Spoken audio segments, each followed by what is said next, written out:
किशोरी पेडणेकर यांची आज ईडी चौकशी आहे। कोरोना शवपिशवी घोटाळा प्रकरणी चौकशीसाठी बोलावण्यात आले। मुंबईच्या माजी महापौर उद्धव गटाच्या नेत्या किशोरी पेडणेकर यांची आज ईडीकडून चौकशी होणार आहे। कोरोना काळात मृतदेह ठेवण्यासाठी खरेदी करण्यात आलेल्या शवपिशवी घोटाळा प्रकरणी किशोरी पेडणेकर यांची चौकशी होणार आहे।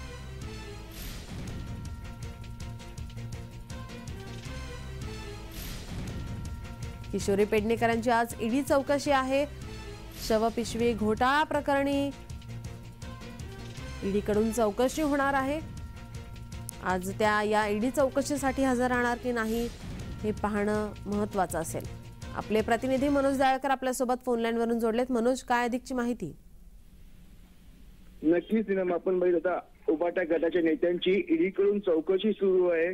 त्यामध्ये बघितलं तर ईडीकडून तिन्ही नेत्यांवरती टांगती तलवार आहे। रवींद्र वायकर, सूरज चव्हाण आणि किशोरी पेडणेकर यांची ईडीची चौकशी सुरू आहे। त्यामध्ये आज किशोरी पेडणेकर यांना ईडीकडून समन्स बजावण्यात आलेले आहे। चौकशीसाठी हजर राहण्यासाठी सांगितलेलं आहे आणि आपण बघितलं मागे देखील किशोरी पेडणेकर यांना हजर राहण्यासाठी ईडीकडून सांगण्यात आलेले होते, पण किशोरी पेडणेकर यांनी वकिलामार्फत ते गेले नव्हते आणि त्यांनी ईडीला दाढी मारली होती, गैरहजर राहिले होते। त्यामध्ये आता परत ईडीकडून किशोरी पेडणेकर यांना हे चौकशीसाठी हजर राहण्याचे आदेश देण्यात आलेले आहेत।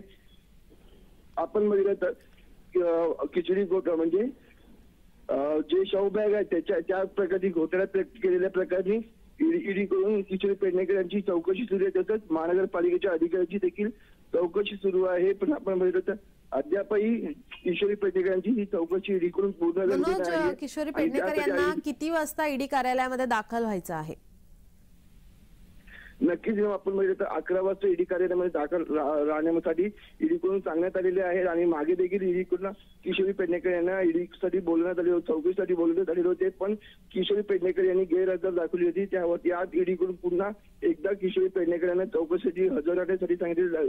सकाळी 11 वाजता किशोरी पेडणेकर यांना ईडी कार्यालयामध्ये हजर राहण्यासाठी सांगितले आणि त्यानंतर ही चौकशी सुरू होणार आहे। मनोज, याआधी किशोरी पेडणेकर या ईडी कार्यालयामध्ये उपस्थित राहिला नव्हत्या, मात्र आज राहणार की नाही या संदर्भात काही माहिती मिळते का?